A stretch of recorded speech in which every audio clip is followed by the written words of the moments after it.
Welcome back to Death by Video. I'm going to be reviewing another one of my personal favourites from the 80s vault today. Take a New Zealander with a disturbing obsession for gore.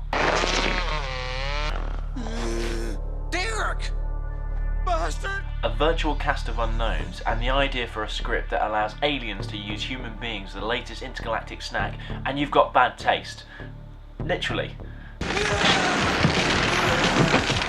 Taking his cue from Tom Savini, the special effects legend that worked on Romero's Dawn of the Dead and the original Friday the 13th movie, Peter Jackson, well known for directing the Lord of the Rings trilogy, started making his own homemade slop gore fest that pretty much starred him and his friends in every role. There's no glowing fingers on these bastards.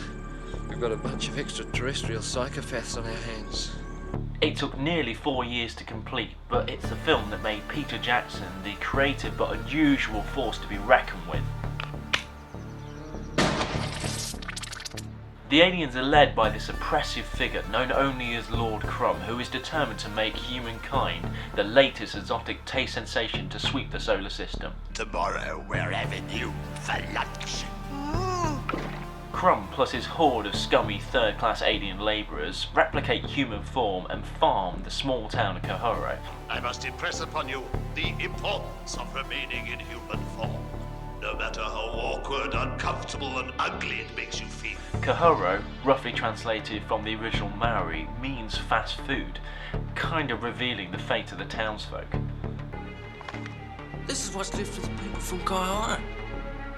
As soon as the samples are tasted, Crumb expect demand to skyrocket, and soon it won't just be the small towns in New Zealand that are on his intergalactic shit list. Still go on to something bigger next time. Christchurch, Wellington, Auckland? Yeah, well, that wouldn't be so bad. The film starts with a cry for help, a vision of the Queen, and a call put out for the boys. And before you know it, the kills mount up and they're literally knee-deep in alien corpses, being killed in more and more varied, unusual, ridiculously gory ways.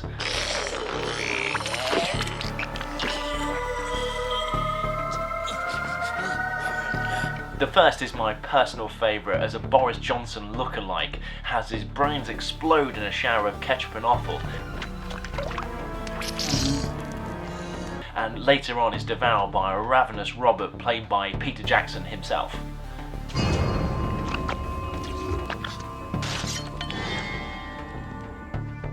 Due to commitments of other actors, Peter Jackson ended up playing a couple of the key roles himself, the first half being Derek.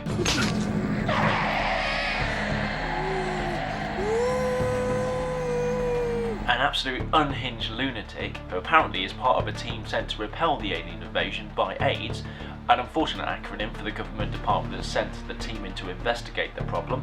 The Astro Investigation and Defence Service. Wish we'd changed that name. Derek comes off as a one-man army with a seemingly bottomless knapsack, a mentality for torture, and an unfortunate lack of balance that leads to his near death.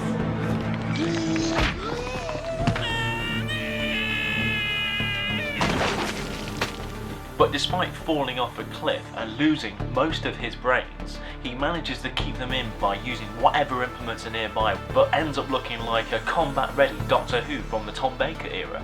His sanity is constantly being questioned, as at one point he even forces alien brains into the back of his skull for no apparent reason. You can see how the film inspired others, as at one point Derek starts shooting through the stomach of one unlucky alien bastard, a shot that was recreated with a shotgun in From Dusk Till Dawn. Although bad taste has one up, because you still have Derek mimicking the sound of the shotgun.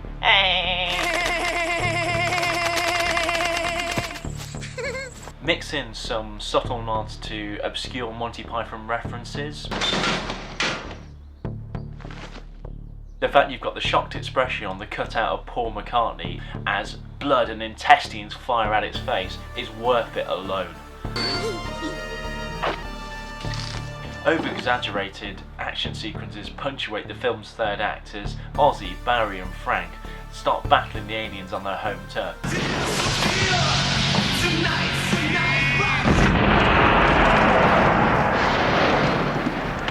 That was my car! They seem determined to give these intergalactic bastards the glowing middle finger and send them packing, all the while listening to a rocking metal soundtrack.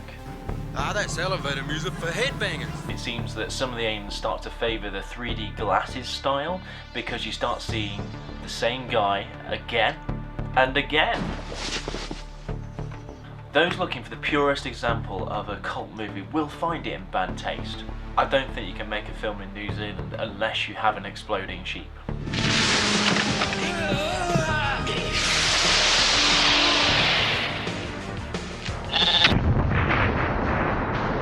The only downside is the effects do start to look a little bit dated, but the enthusiasm bleeds through, and the comedy itself is as dry and as relevant as possible in a film that is to provide the ultimate in gross-out horror. Exquisite bouquet, Robert. You can see why Peter Jackson was called the answer to Sam Raimi and the original Evil Dead movie. Wankers. You never know. Peter, can we get a bad taste too?